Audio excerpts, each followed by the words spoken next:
사실 저는 우선순위가 크게 바뀔 거라고 생각하지는 않아요. 물론 그 우선순위가 무엇인지에 대한 판단은 어떤 미술사적인 바탕이나 어떤 개인의 경험에 따라서 다르겠지만 그것의 어떤 근간에 자리하고 있는 판단들, 어떤 생각들 혹은 이상에 대한 부분에서는 크게 변화가 없을 거라고 저는 생각을 합니다.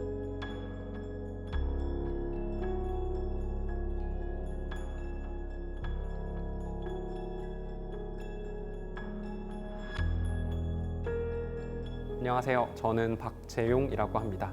서울을 중심으로 큐레이터이자 통번역가 그리고 필자로 활동하고 있습니다.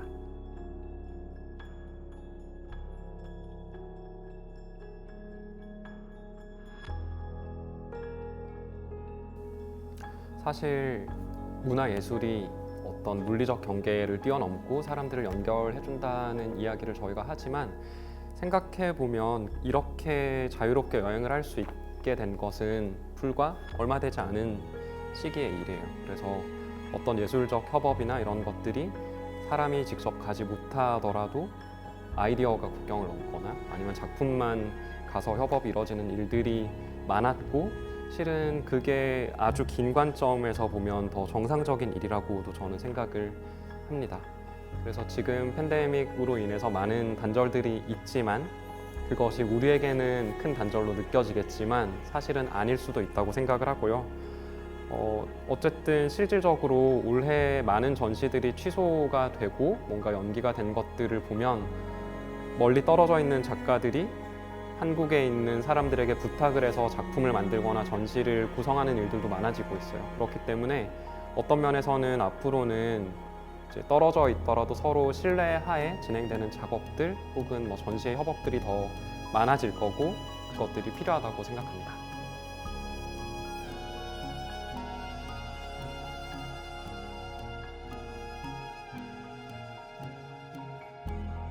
실은 20세기의 개념 미술 같은 것들이 등장하면서부터 예술은 이미 비물질화의 길로 들어섰다고 생각을 합니다. 하지만 여기서 저희가 얘기를 하고 있는 비물질성 같은 경우는 어떤 전반적인 예술 작품 자체들이 이제 물리적인 것들을 상실하는 걸 얘기하는 것 같은데요. 실은 일상 속에서 이미 너무나도 많은 비대면의 일들이 이루어지고 있다고 생각을 해요.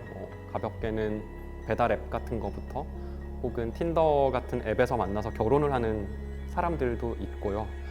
최근에 틴더 CEO 분의 인터뷰가 하나 있었는데 그분이 생각하기에는 온라인으로만 서로 대화를 주고받는 것도 실제 데이트와 다를 바 없다라는 말씀을 하셨고 팬데믹이 한창이던 3월 29일에 전 세계에서 사람들이 이 틴더 스와이프를 30억 번을 넘게 했어요. 그거는 데이터상에서만 일어난 일이긴 하지만 개개인들에게는 매우 물리적인 현상이었을 거라고 생각을 하거든요. 하지만 어쨌든 제가 생각하기에는 이 비물질적으로 예술이 가속화될 것이다라는 얘기는 조금 방향을 잘못 보고 있다고도 생각을 합니다. 왜냐하면 우리가 이렇게 많은 미술관들이 문을 닫은 동안 너무 많은 사람들이 실제 예술 작품을 너무 보고 싶어 했거든요. 한국에서는 국립현대미술관이나 서울시립미술관이 문을 닫은 동안 그 근처에 있는 작은 갤러리들에는 정말 많은 사람들이 찾아갔었고요. 한편에서는 어떤 물리적인 세계에 있는 전시나 작품들을 디지털로 옮기겠다는 생각을 하는 것도 같습니다. 하지만 그건 조금 앞뒤가 바뀐 것 같고요.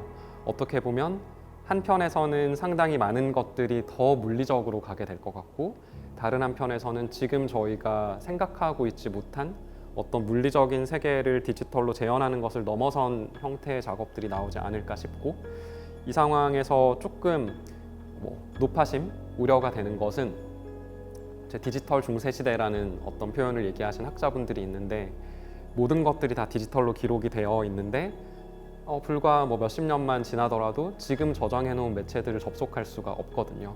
그래서 우리가 모든 것들을 다 디지털로 만들고 나서 한 500년이 지났을 때 과거를 살펴보면 아무것도 기록이 남지 않을 수도 있을 거라는 이야기를 한 사람들이 있어요. 외려 그렇기 때문에 더더욱이나 저는 물리적인 쪽으로 가는 사람들이 한편으론 있고 나중에 기록이 남지 않아도 상관없어. 지금 다 비대면과 디지털로 하겠어라고 이렇게 가는 사람들이 다른 한편에 있을 것 같습니다.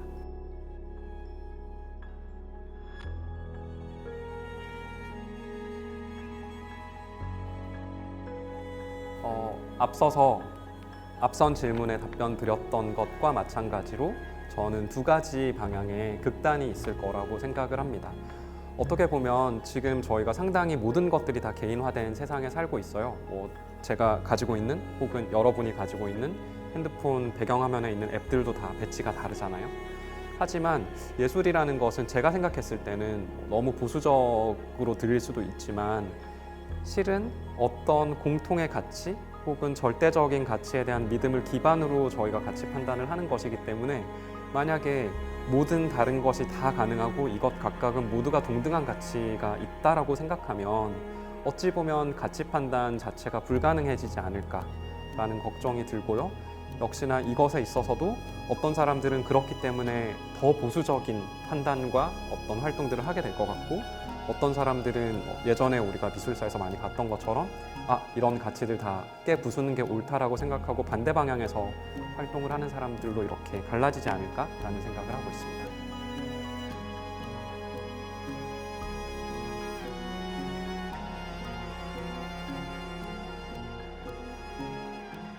사실 저는 우선순위가 크게 바뀔 거라고 생각하지는 않아요. 물론 그 우선순위가 무엇인지에 대한 판단은 어떤 미술사적인 바탕이나 어떤 개인의 경험에 따라서 다르겠지만 지금 우리가 어떤 코로나19 혹은 팬데믹으로 인해서 많은 것들이 변동된다고 생각하고 있지만 그것은 어찌 보면 단순한 접속 방식이랄지 혹은 제작 방식에 있어서의 현실적인 변화이고 그것의 어떤 근간에 자리하고 있는 판단들, 어떤 생각들 혹은 이상에 대한 부분에서는 크게 변화가 없을 거라고 저는 생각을 합니다.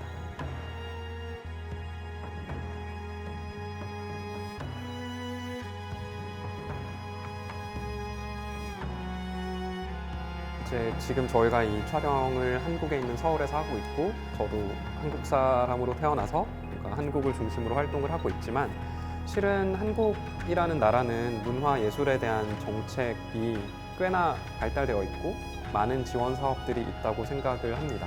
지금 이 촬영도 사실은 문화관광체육부의 펀딩으로 이루어지는 거라고 알고 있는데요. 상당히 멋진 말이 있죠. 지원하되 간섭하지 않는다. 그런 말이 있지만 어떻게 보면 지금 특히나 코로나19 이런 상황들로 인해서 많은 것들이 그 효용을 증명해야 되는 상태에 놓인 것 같고 어찌 보면 문화예술도 지금 한국은 다른 나라에 비해서 많은 상황들이 좋은 편이지만 이제 말씀드렸던 것처럼 뉴욕에 있는 모마랄지 혹은 런던의 테이트 같은 미술관들은 수백 명씩 지금 사람을 잘라야만 하는 상황에 처해져 있거든요. 거기에 비해서는 상황이 좋은 것 같지만 어쨌든 전체적인 흐름으로 봤을 때 예술도 지금 이 코로나19 때문에 사람들이 몇만 명씩 죽어나가는데 너네가 어떤 쓸모가 있냐 증명해 혹은 이 상황에서 쓸모가 있는 일을 해줘라는 요청들을 받게 될 거고 은근히 받고 있다고 생각을 해요. 하지만 앞서서 이제 지금 코로나19 때문에 많은 미술관들이 문을 닫은 상황에서 외려 사람들이 그것들에 대한 욕구가 엄청나게 있다는 말씀을 드린 것처럼 문화예술이라는 것의 필요 혹은 사람들이 그게 필요하다고 느끼는 것은 어떤 실질적인 것에 대해서 증명할 수 없는 이유 때문에 애호를 한다고 생각을 하거든요. 이제 거기에다가 대고 너의 쓸모를 증명하라고 말한다는 것은 앞뒤가 맞지 않겠죠. 이 영상을 뭔가 정책을 만드시는 분들이 본다면 사실 저렇게 답 없는 얘기를 하다니 라고 생각하겠지만 어찌 보면 기업이나 국가들이 예산을 잡을 때 항상 어떤 퍼센티지는 리서치 앤 디벨롭먼트라는 항목으로 잡고 그것에 있어서 가장 이상적인 사용은 이 연구는 지금 당장 어떤 쓸모가 없겠지만 우리는 무조건 10%를 쓰겠어 이런 식으로 가는 거잖아요. 그래서 문화예술에 있어서도 그러한 식의 지금 당장의 어떤 쓸모를 도출해내지 못하지만 이것이 분명히 가치가 있다는 믿음을 서로 간에 신뢰하에 약속을 하고 일관적으로 해주었으면 참 좋겠다라는 생각을 하고 있고요. 기업들의 사회적 역할에 대한 질문을 주셨는데 사실 기업의 사회적 역할을 논하기에 앞서서 기업들은 이윤을 창출하는 존재들이잖아요. 그리고 그것에 있어서 사회적 역할을 묻는 것은 당신들이 이렇게 이윤을 창출하는 것은 이 사회 안에서 있는 일이고 이 사회에 대해서 그만큼 기여를 해야 된다라는 것이라고 생각을 하는데 그렇다면 기업들도 역시나 마찬가지로 예술을 후원할 때 당연히 즉각적인 산출을 바래서는 안 되겠죠. 이렇게 말씀드리지만 저희가 알고 있는 바대로 물론 제가 기업을 운영하는 입장에서도 적지 않은 돈을 후원을 한다면 당연히 어떤 즉각적인 결과물을 바랄 것 같지만 잠시 그 생각을 내려놓고 5년 혹은 10년, 50년, 100년 이런 정도의 생각으로 후원이 이루어진다면 참 좋지 않을까라는 생각을 해봅니다. 사실 저는 어떠한 공식적인 기관에 소속되어 있는 큐레이터가 아니기 때문에 항상 다른 일들을 하면서 저의 예술 활동을 해야 되는 그런 입장에서 꽤 오랫동안 일을 해오고 있습니다. 코로나19가 발발을 하게 되면서 많은 이제 예정되었던 협업이나 혹은 어떤 미술관들과 하기로 했던 일들이 취소가 돼서 상당히 많이 힘들기도 하고 실제로 어떤 시간들이 굉장히 단절된 시간을 저는 보내고 있어요. 하지만 좀 전에 인터뷰에서 말씀드렸던 것처럼 지금 제가 어떤 일들이 취소가 되고 힘든 상황들은 있지만 그렇다고 해서 제가 해야 될 일의 본질이 변하는 것 같지는 않거든요.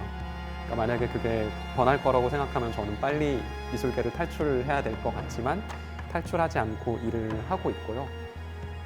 실제적으로 제가 하고 있는 프로젝트에 좀 영향을 미친 부분을 말씀을 드려보면 지금 상당히 많은 미팅들 혹은 심지어 어떤 연구나 학술상에서의 교류들도 온라인으로 많이 대체가 되었고 줌 미팅이랄지 스카이프 같은 것들로 해보니 생각보다 이게 나쁘지 않다는 거를 느끼고 있어요. 그리고 물론 사람이 직접 오면 좋겠지만 그렇지 우리가 정말로 하려고 했던 거는 생각을 서로 교환하는 것이지 만약에 당신이 직접 온다면 좋겠지만 이렇게 온라인으로 보는 것도 외려 우리의 생각의 교환에는 방해가 되지 않는구나라는 걸 역설적으로 좀 깨닫는 시간인 것 같습니다. 전시를 10월에 이제 오픈할 전시를 하나 준비하고 있어요. 국립현대무용단이 올해 10주년을 맞이해서 아카이브 전시를 구성을 하기로 했는데 이 전시도 이런 코로나19 상황에 맞춰서 사실은 웹사이트로 만들고 전 그걸 전시라고 우길 생각입니다. 말씀드렸다시피 물리적인 것을 디지털로 그대로 옮기고 이걸 전시라고 말을 하고 싶은 마음은 없고요. 그냥 애초에 이것이 하나의 디지털이라는 틀 안에서 그냥 말이 되는 형태로 만들고 그게 전시로서 어떻게 작동할 수 있을지 한번 살펴보려고 하는 그런 고민을 하고 있습니다.